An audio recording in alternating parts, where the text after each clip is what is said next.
Bueno, nuestro caso es acerca de las inundaciones que se presentaron en la zona franca del Pacífico. Eh, Desde el pasado mes de noviembre, más o menos desde el 29, a raíz de las fuertes lluvias que se presentaron, eh, han traído consecuencias como son las crecientes de los ríos, causando así el rompimiento de los diques. Principalmente en la zona franca del Pacífico por el desbordamiento de los ríos Guachal, Bolo, Fraile y Palmira, las aguas empezaron a buscar nuevos lugares por donde salir, ocasionando así el rompimiento de los diques. Todos los empresarios que conformaban la zona franca del Pacífico pues no estaban tan preocupados porque ellos pensaban que el agua no les iba a llegar hasta el lugar, ya que el agua supuestamente tenía que atravesar 400 hectáreas pertenecientes a un ingenio antes de llegar a la zona franca. Entonces, cuando el agua ya comenzó a pasar la carretera, se comenzaron a tomar medidas para poder cambiar los productos del lugar, de forma que no se llegaran a inundar y pues así quedaran en pérdida total. Pero cuando empezaron a tomar las medidas, pues ya fue como demasiado tarde porque tuvieron mucho tiempo para pensar en alguna solución, pero ellos estaban muy confiados de que el agua no les iba a llegar. Entonces, pues cuando ya, cuando ya, cuando ya vieron que el agua estaba llegando, ya empezaron a correr y a enviar a todo el personal para que pudieran mover, en este caso, por un ejemplo, los carros de las diferentes de la zona marcas franca especial. y que están ubicados en la zona franca especial. Entonces, pues ya empezaron a utilizar todas las personas que sabían manejar para poder cumplir con el objetivo, pero pues fue demasiado tarde. Entonces el agua pues empezó a entrar de manera muy rápida y lograba tapar cada hueco que encontraba. Entonces la presión que ya tenían todos los empleados de la zona franca pues aumentaba con el paso de las horas porque el agua venía tras de ellos y pues la desesperación de que no tenían suficientes lugares y no encontraban lugares disponibles para poder transportar todos los productos o en este caso los carros. Eh, los usuarios de la zona franca nunca creyeron que la inundación podría llegar a afectarlos. Cuando el agua superó los niveles, supuestamente que eran los máximos, pues ya era jueves en la noche y ya no había personal. Entonces, lo que tuvieron que hacer los propietarios de cada empresa era amanecerse construyendo diques provisionales en la carretera. Y eso pues fue un intento desesperado por retener el paso del agua, pero la CDC desde un principio advirtió que esto no era una solución. Entonces, cuando los empresarios lograron llegar a la zona franca en el momento de la inundación, pues tuvieron muchos problemas para poder llegar al lugar donde tenían pues sus empresas. Uno de los casos fue el del señor Rafael Orozco, que tenía acondicionado ya una empresa, eh, un lugar donde iba a colocar su empresa de químicos.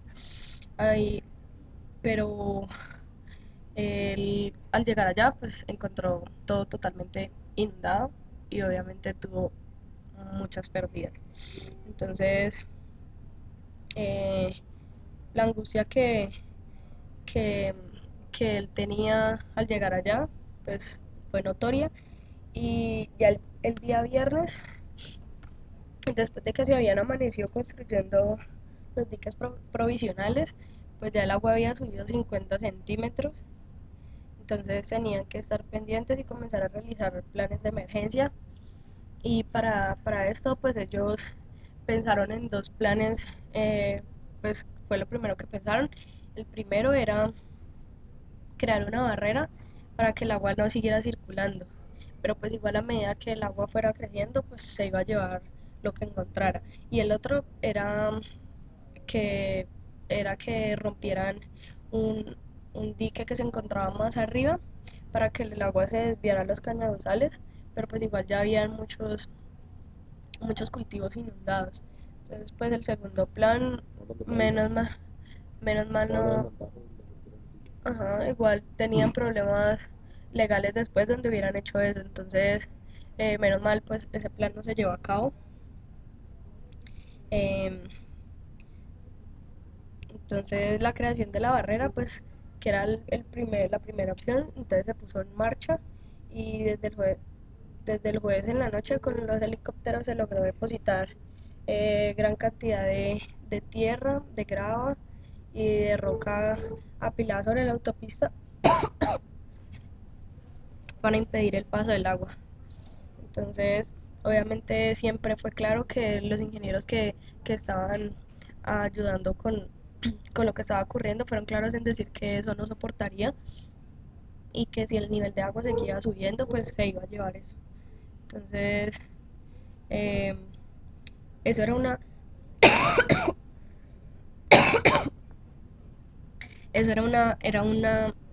una salida provisional mientras les daba tiempo como a ver una solución más efectiva.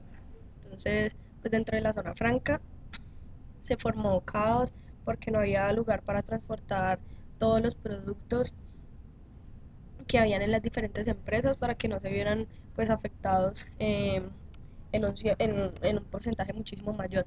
Y pues obviamente por el mismo desespero las personas no lograban reaccionar de manera adecuada para desarrollar todas las actividades que se tenían propuestas. Entonces, eso hacía que, digamos, todos los empresarios de la zona franca pensaran individualmente en sus empresas, pero no en el bien común de la zona. Ya después de todas las inundaciones que se presentaron, pues las personas empezaron a ver cómo podían arreglar todo lo que se había dañado, porque entre ellas estaban plantas eléctricas que estaban por debajo del agua, em, plantas termoeléctricas, fábricas que habían perdido todas las maquinarias y pues la zona franca que había muchos carros que habían quedado en pérdida total.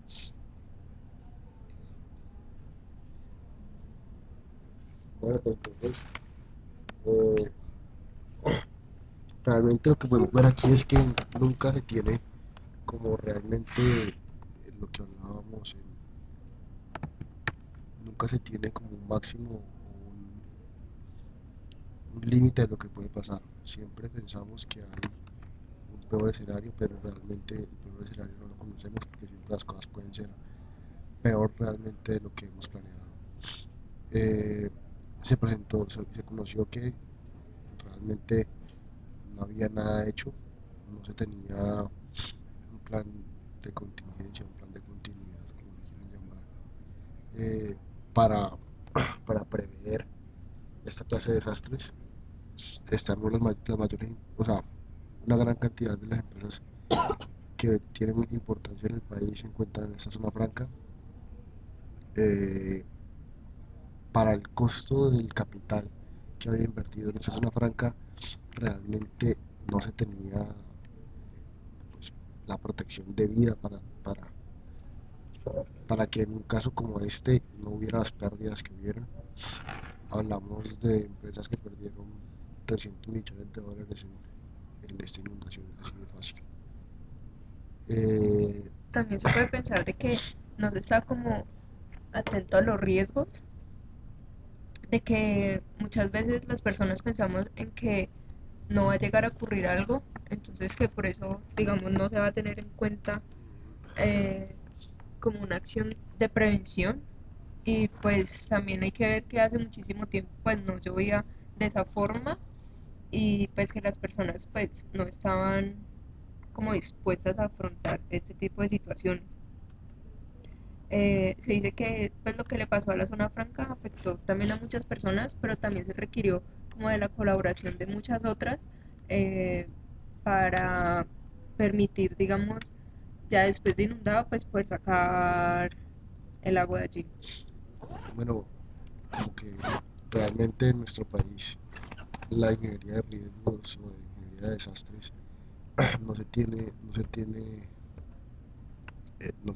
el tema de la prevención, no es un tema conocido, no es un tema tratado por todo el mundo. Eh, aquí sobre la marcha aprendieron, se dieron cuenta, ellos contrataron helicópteros para intentar cerrar los 25 metros del dique del, del río Palmira que se había roto. Eso es, y que hacía cada 45 minutos se depositaba una tonelada de tierra, mientras que simplemente con barcazas que trabajan en el río Cauca se depositaba cada 20 minutos 8 toneladas y era mucho más económico. Esto es falta de conocimiento, falta de muchas cosas, de la prevención que debemos tener y el conocimiento que se requiere